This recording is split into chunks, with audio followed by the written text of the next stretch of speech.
Trafalgar House. This was probably one of the most fun maps I've played in a decent while, and it's fairly difficult if you have a team who doesn't know what they're doing, which is most of the time, considering this has got some Blackpowder's community here. Damn mobile players. Therefore, I present another one of Prof's amazing guides to walk you through Trafalgar House's holdout mode. To start with, let's go through the badges. Dead of Night is where you survive all 6 waves of Trafalgar House in one life. Then, Every Man's Duty is where you protect all 4 zones in Trafalgar House. Note that Every Man's Duty doesn't require you to be alive the whole time, but I'll go more in depth on that later on. For now, let's have some dialogue from the British captain from Bristol to present.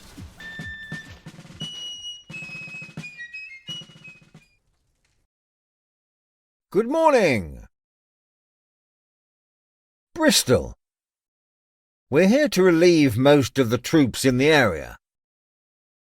You've done your country well, and the supplies should allow us to carry on the fight. You are relieved of your post. Thank you, sir. That was the dialogue. Now I'm going to split this video into 3 segments.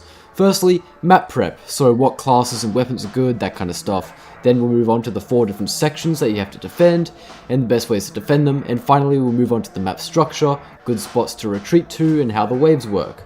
And of course at the end I'll also showcase the bad rewards, so let's get right into it.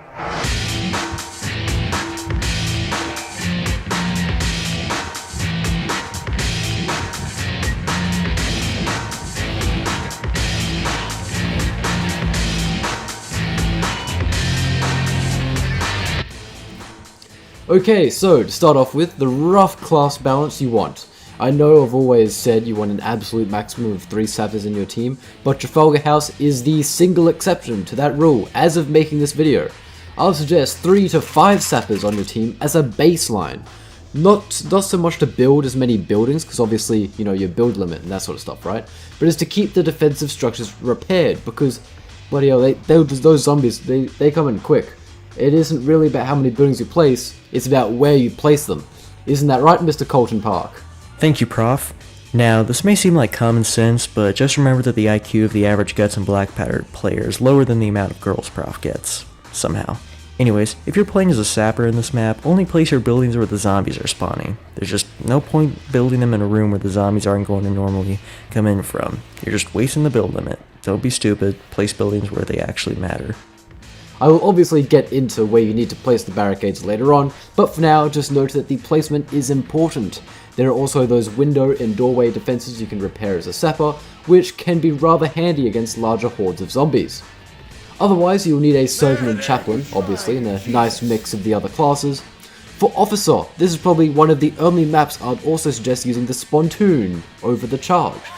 Of course, that is dependent on whether your team actually knows how the spontoon works. Please check out my weapon review on the spontoon if you're unsure, in the top right. It can be really handy, and I'll of course highlight that when we get to it in the later segments of this video. There are also 2 resupply boxes. There's one on that main first floor, opposite the cannon, and there's also one up in the north wing near the window. Now Prof, don't forget an important part of this.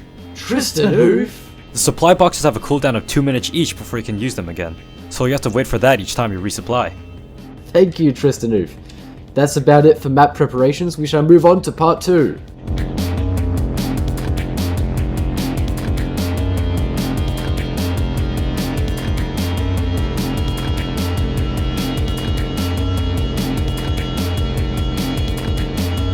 So there are 4 sections of the house that you could be sent to defend. The first one will always be the main first floor for the first wave, then the remaining 5 waves are always randomized, like seemingly, I haven't seen a pattern there. We shall start with the main first floor, then we'll move on to the kitchen, then the south wing, and we will end on the north wing. So as a sapper, your first priority is to defend this house. The best part to defend from is right across from the resupply box in that room. The zombies will usually come through the windows, but note that they will come through the entrance closest to wherever your teammates might be hanging out.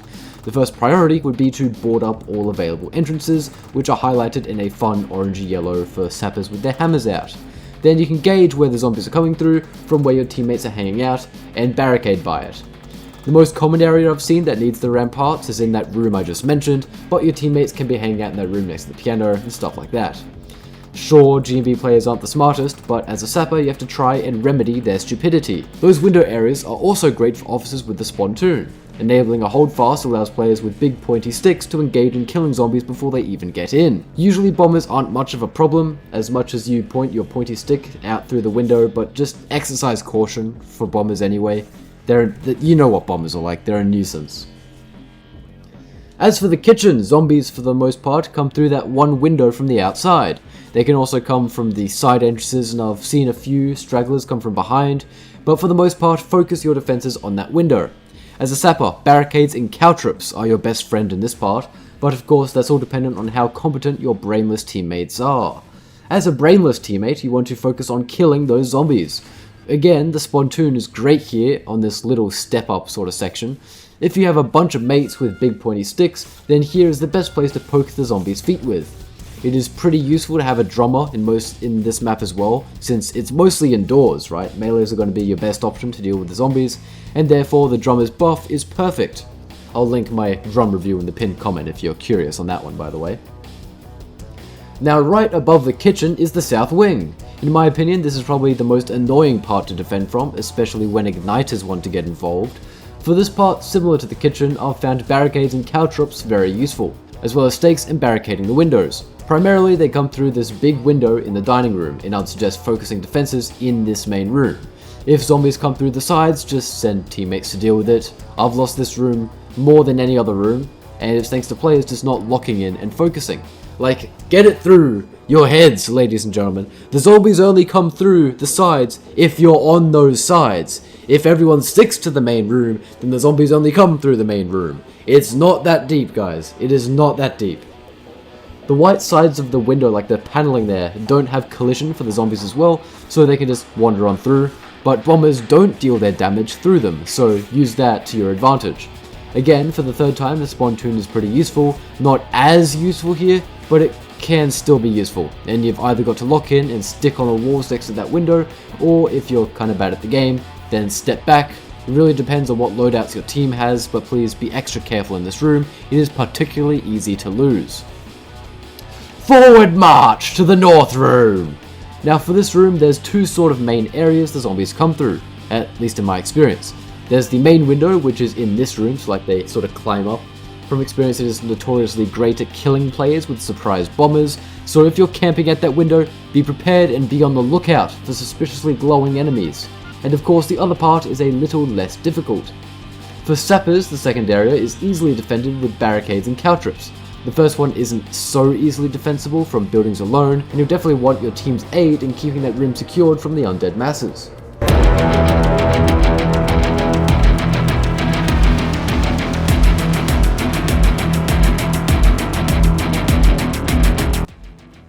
Now onto how this map works. There are 6 waves you have to survive, each one getting more difficult as the waves go. Further waves also introduce igniters, bombers, and a new cuirassier variant. It's just a cuirassier without a chest plate, so it's like just a weaker version, basically.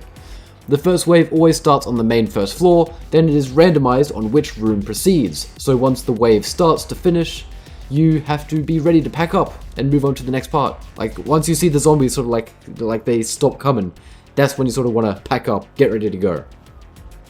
You can press C or your objective key to highlight the room that's currently needing defenses. It also states which room you're currently in by turning that according text on the right red. On the right, this handy UI tells you the healths of each part of the house. A full circle means the health is full, and it can go down. If the health completely drains, then the room's lights will dim and the room will be lost. Note that if you're trying to get that every man's duty badge, you want to hold on to every single part of this house, and you cannot let any section fall to the zombies. That's why you'll want to lock in. Note that if you die while trying to get this badge, as long as you survive that last wave, it should be achievable. Don't ask me how rooms can lose health though, like just more guys cram in, then it gets weaker. How that works, I don't know. Ask Fez, that's not a me knowledge. As for simply surviving all 6 waves in one life, you don't have to keep all the rooms. It's certainly preferable to hold on to all the rooms, but it's also good to have a backup plan in mind. If you're really suffering, then the best thing to do would be to go to the attic. It's the highest part of the house, above that main first floor. You can either get to it from this ladder or the smaller spiral staircase, but I'm no expert on attic antics. That's a job for someone like Tom that guy. Thank you, Prof. Now, as mentioned, if your team really does suck, you can retreat to the attic. When you're making your way to the attic, listen to any runners. Runners are the #1 cause of death when retreating. Trust me, happened way too many times. So either keep an ear out or stick with your teammates just in case a runner gets ya. And thanks to a new pathfinding update, for some reason, zombies cannot use the ladder. Due to that, you only have to defend from the staircase up there. Therefore, you can just use barricades or stakes around that staircase, which can act as a choke point for the zombies. Just of course, be wary of bombers. They're dangerous. They have explosive energy in the map. You can easily retreat by using the ladder or falling down. However, if you do fall down, there is a chance that you might get ambushed because of the animation you get stuck in. Thanks, Mr. Tom that guy. Those Canadians are crazy. Now, if you do survive all those waves, whether you had to retreat to the attic or if you're actually decent at the game, then you'll get the prompt that a bunch of runners are coming in. This is nothing to stress about since the Brits from Bristol shoot them down and relieve you from your post. Wowee! Congratulations, ladies and gentlemen, you did it. Now, if you survived all 6 of those waves in one life, you'll achieve the Dead of Night badge. This one's pretty simple. If you managed to keep all the rooms secured in your gameplay, then you would have achieved every men's duty. Now this badge actually comes with some presents. The rewards for this badge are some cosmetics. First up is the Survivor's Shave, which I think is a lot like the old stubble facial hair. I think this one looks amazing and makes getting this badge worth it on its own. Like, look at it, it's beautiful.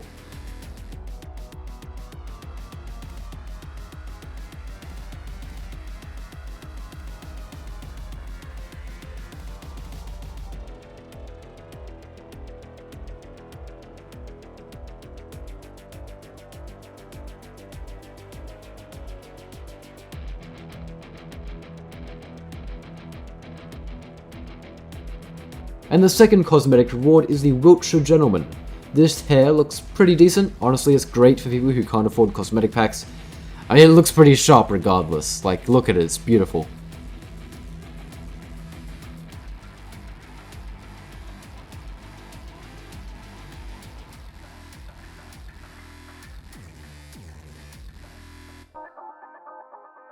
And that's all from me today. Hopefully this guide has given you some insight into this peak map and how to do it properly. Thank you for watching as always, ladies and gentlemen, and I'll see you when I see you.